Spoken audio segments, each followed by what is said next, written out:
ஆயுதங்கள் ஈந்தேனோ அகஸ்தியரை போலே.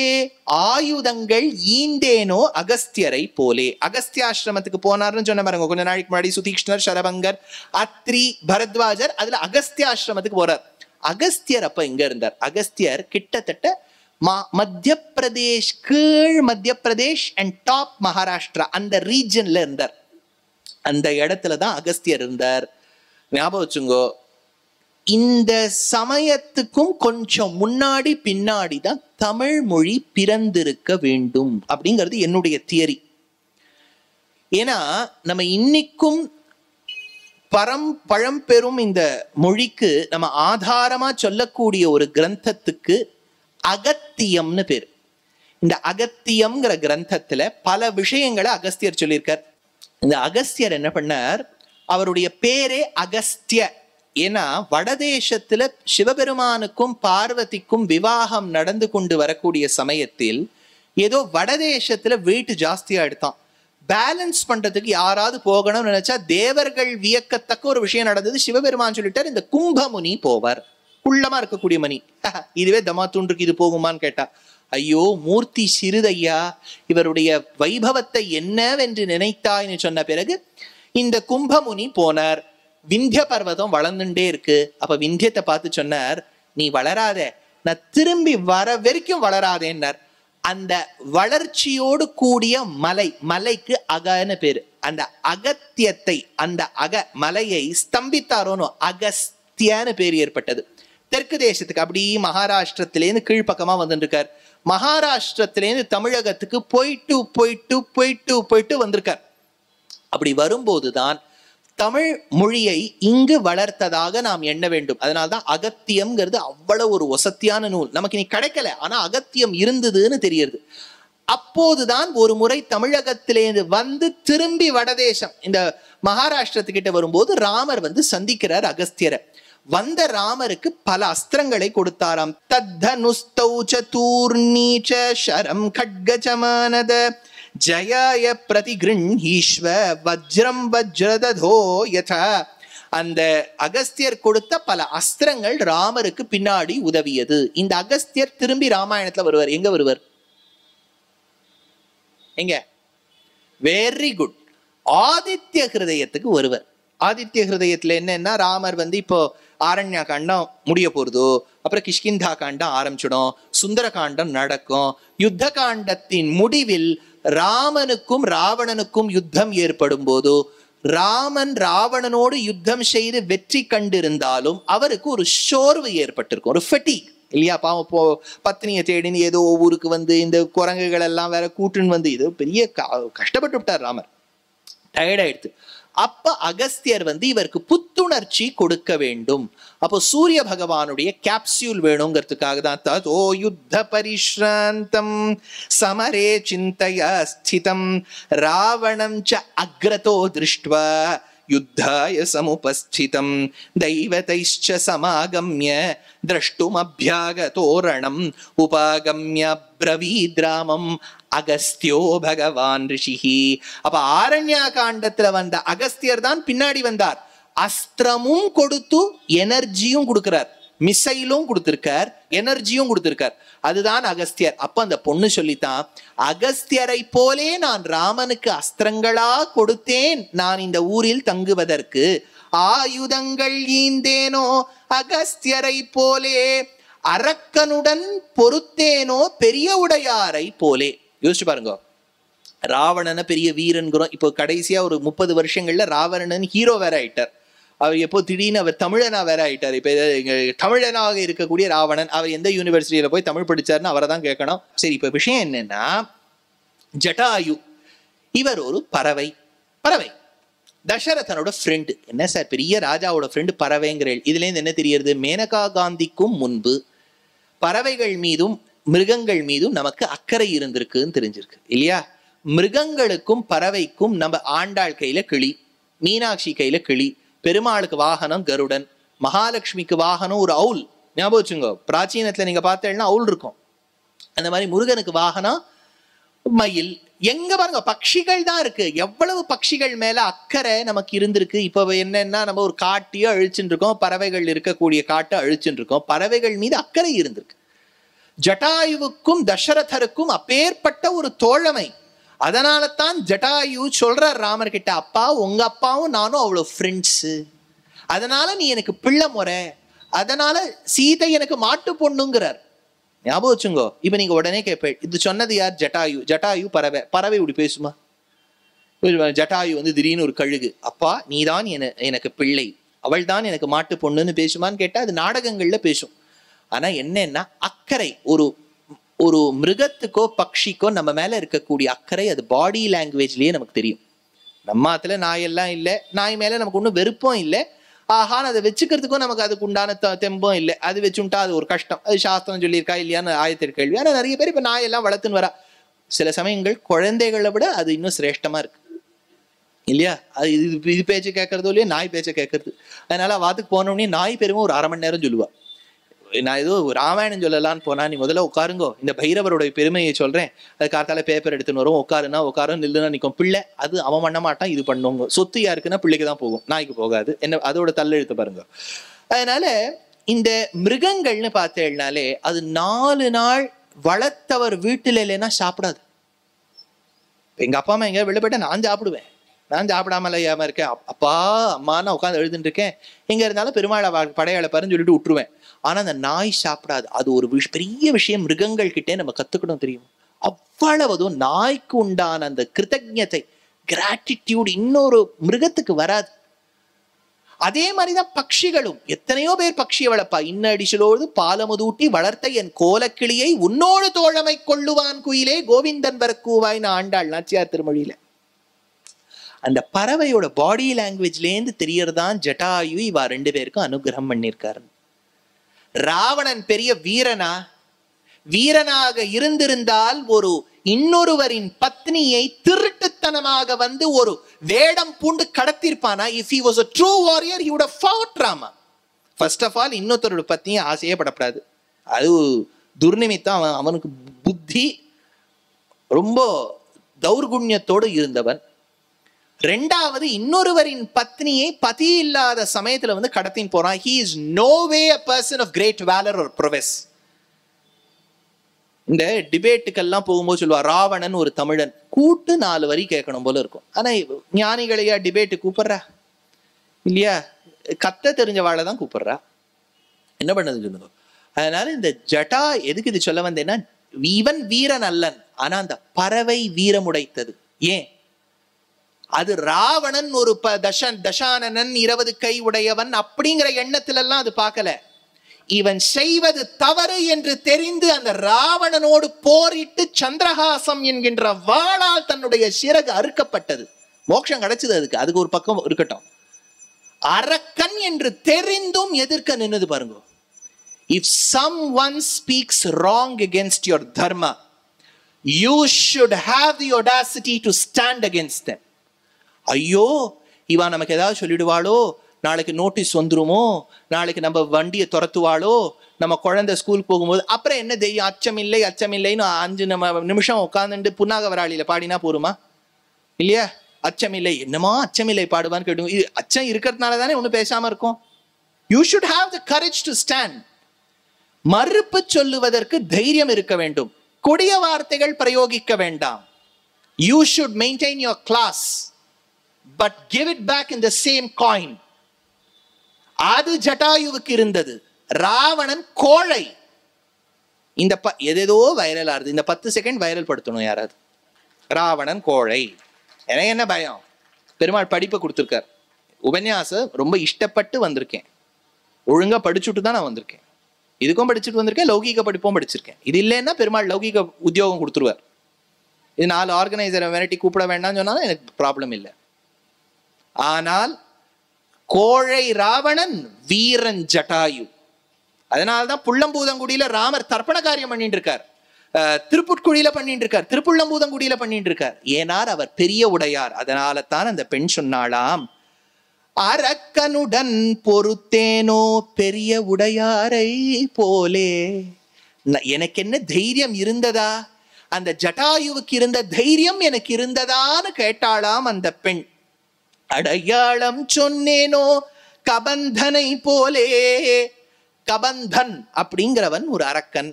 அவன் சீதா பிராட்டியை தேடி சென்று கொண்டிருந்த ராமனையும் இலக்குவனையும் பிடிச்சுட்டான். பிடிச்சிட்டு 2 கையாலையும் பிடிச்சான். ராமர் 2 கையும் வெட்டினார். தலை மேல காலை வச்சுட்டு அவனுக்கு சம்ஸ்காரங்கள்லாம் பண்ணார். போறதுக்கு முன்னாடி அவன் உதவி பண்ணிட்டு போனான். அதுதான் ராமருக்கு என்ன தெரியுமோ, அவனை சொந்தப்பட்டவா சொந்தங்கள் கொண்டாடுறதை விட எதிர்கட்சிகள் நல்லா கொண்டாடுவார். சத்ரோஹோ பிரக்யாத வீரியஸ்யன்னு பேர். எதிராளி நல்லா கொண்டாடுவார். கபந்தன் சொல்றான், அத்ரோஹாய சமாகம்ய தீப்யமானே விபாவசௌ நச்சதே சோவமதன் மந்தவ்யஹ சுக்ரீவோ வானராதிபஹ. ராமா, நீ யாரையோ தேடின்னு போறாப்புல எனக்கு தெரியுது, கவலைப்படாதே, இன்னும் கொஞ்சம் தெற்குக்கா போ, கர்நாடக மாநிலம் வந்துடும். கர்நாடக பிரதேசத்துல கிஷ்கிந்தா பிரதேசத்துல சுக்ரீவன் இருப்பான். ஆனால் நஜதே சோவமந்தவ்யா சுக்ரீவோ வானராதிபா. அங்க சுக்ரீவன் ஒரு வானரனை பாப்பராமா, அவனோட ஒரு தோழமை வச்சுக்கோ, கட்டாயம் நீ நினைச்ச காரியம் நிறைவேறும். செத்து போறவன் சொல்லிட்டு போறான். செத்து போறவன் நான் திட்டிட்டு போக வேண்டாமா, கொன்னுட்டியடா பாவி பாவின்னு சொல்ல வேண்டாம். போற சமயத்துல கூட ராமனுக்கு கைங்கரியம் செய்ய வேண்டும் என்று நினைத்தானே, இறக்கும் தருவாயில் எவனால் வெட்டுண்டானோ வெட்டினவனை நல்லது நினைச்சிட்டு போறானே, அந்த அளவுக்கா நான் நல்லவன் அப்படின்னு கபந்தன் இருந்தானாம். அதனால இந்த இடத்துல சொன்னார், அடையாளம் சொன்னேனோ கபந்தனை போலே. அடையாளம் சொன்னேனோ, ஒரு நல்ல காரியம் பண்ணிட்டு போக வேண்டாமா, அடையாளம் சொன்னேனோ. ஒண்ணுமே இல்லை, அடியனுக்கே ஞாபகம் இருக்கு. என்ன நிறைய பெரியவாள்லாம் இருக்கேள், உங்க வயசுல பாதி எனக்கு இருக்காது. I still remember late 90s R even early 2000s ஒரு ஊர்லேருந்து இன்னொரு ஊர் போறோம்னு வச்சுக்கோங்க, வண்டியில நமக்கு வழி தெரியலன்னா ஜிபிஎஸ் இல்லையே, எங்கேயாவது இறங்கி யாரையாவது கேட்டுட்டே தான் போவோம். அவ சொல்றது தான் நமக்கு வேத வாக்கு. அவர் மட்டும் தப்பா சொல்லிட்டா தேடிண்டே போக வேண்டியதுதான். இந்த இடத்துல உட்காந்து ஒரு ஆலமரம் வரும், ஆலமரத்துல ரைட் எடுங்கோ, இந்த இடத்துல 3 அடி போனோம்னா லெஃப்ட் எடுங்கோ, அந்த இடத்துல ரைட் எடுங்கோ, இதெல்லாம் ஞாபகம் வச்சுன்னு போவோம். இப்போ சொல்றதுக்கு அவளுக்கும் தெரியறது இல்லை. நமக்கு தான் பெருமாள் யந்திரத்தை ஒன்று கொடுத்துட்டார், கீழே யந்திரம் கொடுத்துட்டார். அது ஏறக்குறைய வைகுண்டம் வரைக்கும் வழி சொல்றது இல்லையா. அது சொல்ற வழியில நம்ம வண்டி போச்சுனாலும் வைகுண்டம் வரலாம், அது ஒண்ணு இருக்கு. அது வைகுண்டம் வரைக்கும் வழி சொல்றது. அதனால எப்படி வேணாலும் வச்சுக்கோ. அப்போ there is something to guide us. அந்த கைடு தான் ராமருக்கு கபந்தனா இருந்தான். ஏன்னா ராமர் ஏதோ தேடின்னு போகும்போது கவலைப்படாத, இன்னும் தெற்குக்க போ, உனக்கு சுக்ரீவன் தெரிவர். அடையாளம் சொன்னேனோ கபந்தனை போலே. அந்த பொண்ணு எப்படிலாம் யோசிச்சிருக்கா பாருங்க. அடுத்தது, இனியதென்று வைத்தேனோ சபரியை போலே. இது நான் ஒரு வருஷமும் சொல்லிட்டு இருக்கேன், எல்லா இடத்துலையும் சொல்லுவேன். ஆனாலும் திருப்பி அந்த இது விஷயம் வந்துடும். ஏதோ ஒரு தெலுங்குல ஒருத்தர் படம் எடுத்துட்டு இருக்கார், ஒரு 1.5 மாசத்துக்கு முன்னாடி என்னை கூட்டார். நான் அதுல சபரி எபிசோடு வச்சிருக்கேன். அதுல நீங்க ஏதோ பழத்தை பத்தி ஏதோ சொன்னேலாம், யாரோ எனக்கு சொல்லியிருக்கா அப்படின்னு இங்கிலீஷ்ல பேசினவர், தெலுங்குக்காரர். நான் சொன்னேன், நான் ஏதோ சொல்லலை, ராமாயணத்துல இருக்கிறத சொன்னேன்.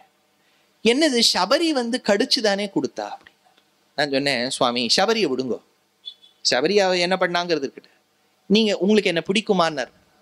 அவர் சொன்னார், இல்லை சுவாமி நான் உங்களை நேரில் பார்த்ததில்லை, ஏதோ 1-2 கிளிப்ஸ் பார்த்துருக்கேன், பார்த்த வரைக்கும் ரொம்ப சுமாராக சொல்றேன்னா ஏதோ போர் அடிக்காத மாதிரி சொல்றேன், நான் தேவையில்லை நினைச்சதை விட கொஞ்சம் தேவையில்லையா சொல்றேன் அப்படின்னா. நான் நாளைக்கு உங்களோட நன்னா பழகிறேன், ஒரு பழத்தை கடிச்சு கொடுக்குறேன், நீங்க சாப்பிடுவேடான்னு கேட்டேன். நல்லவன் தானே நான், சாப்பிடுவேடா? No no, how can I have it அப்படின்னார். ஏன் சுவாமி, கடிச்சு கொடுக்குற நானோ ராமாயணம் சொல்றேன், நீங்களோ ரொம்ப ஆச்சாரசீலர் இல்லைங்கிறேள், நீங்களே சாப்பிட மாட்டேன்னா சபரிங்கிற உயர்ந்த பக்தை தான் கடிச்சிருப்பளா, வாங்கிண்ட ஆச்சாரசீலனான ராமர் தான் சாப்பிட்டுருப்பா அப்படின்னா? இல்லையே, நிறைய இடத்துல அப்படிதானே காமிச்சிருக்காரு அப்படின்னு நான் சொன்னேன். நீங்க இப்ப மறந்துருங்க, என்ன பண்ணட்டோம்னு நான் சொன்னேன், ராமாயணம் தான் நமக்கு ஆதாரம். ஸ்லோகத்தை நன்னா கவனிங்க, அப்பதான் நீங்க இதை 10 பேருக்கு போய் சொல்ல முடியும். ஏன்னா ராமாயணத்தை சரியா புரிஞ்சுக்கிறதுன்னு ஒண்ணு இருக்கு, புரிஞ்சுக்கிறது இல்லை, சரியா புரிஞ்சுக்கணுமே. கண்ணா பின்னான் ஏதேதோ எங்கெங்கயோ பார்த்ததெல்லாம் வச்சுன்னு உட்காந்து சொல்லப்படாது. ஏவ முக்தா மகாபாகைஹி ததா அஹம் புருஷ ரிஷபஹ மயா தூ விவிதம் வன்யம் சஞ்சிதம் புருஷ ரிஷப தவ அர்த்தே புருஷ வியாக்ர பம்பாயாக தீரே சம்பவம். கபந்தனை வதம் பண்ணிட்டு ராமர் மேல நடந்து வரார். அப்ப வரும்போதுதான் சபரியோட ஒரு ஒரு சங்காத்தம் ஏற்படுறது. இவ ஒருத்தருக்கு ஒருத்தர் பார்க்கறா. சபரி ரொம்ப வயோதிக ஸ்திரியா இருக்கா. ஸ்ரமணிங்கிறார், தர்மச்சாரிணிங்கிறார். 2-3 பதங்கள் போடுறார் வால்மீகி. தர்மச்சாரிணி, தர்மத்தின் வழியில் நடப்பவள். ஸ்ரமணின்னு பேர். ஒரு பெரிய சூக்ஷ்மம் இருக்கு. இந்த ஸ்ரமணின்னா என்னன்னா, ஸ்ரமணர்கள்னா உழைக்கக்கூடியவான்னு பொதுவான அர்த்தம். தர்மத்தின் வழியில் நடந்து உழைக்கக்கூடியவான்னு அர்த்தம். ஆனால் ஜீன மதத்தை கடைபிடிப்பவர்களுக்கும் ஒரு காலத்துல ஸ்ரமணாள்னு பேர். அதை தான் நம்ம கொஞ்சம் மாத்தி சமணர்கள் அப்படிங்கிறோம். தமிழ்ல சமணம்ங்கிறோம் இல்லையா, ஸ்ரமணங்கிற சப்தத்திலேருந்து வருது.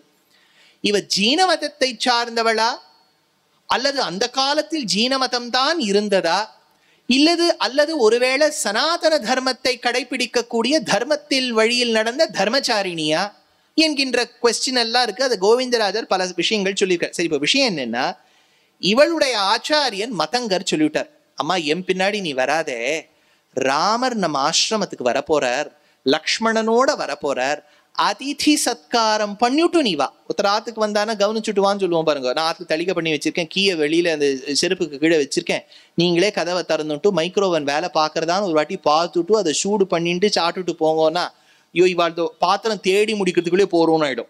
இவாத்துல எங்க ஆன் பண்றது ஆஃப் பண்றது, நம்ம போற வேலையில கரண்ட் போயிடும், அந்த யூபிஎஸ் மைக்ரோவனை சப்போர்ட் பண்ணாது, அடுப்புல கேஸ் எரியாது, அந்த நாபு கீழே உடஞ்சு போயிட்டு இருக்கோம்.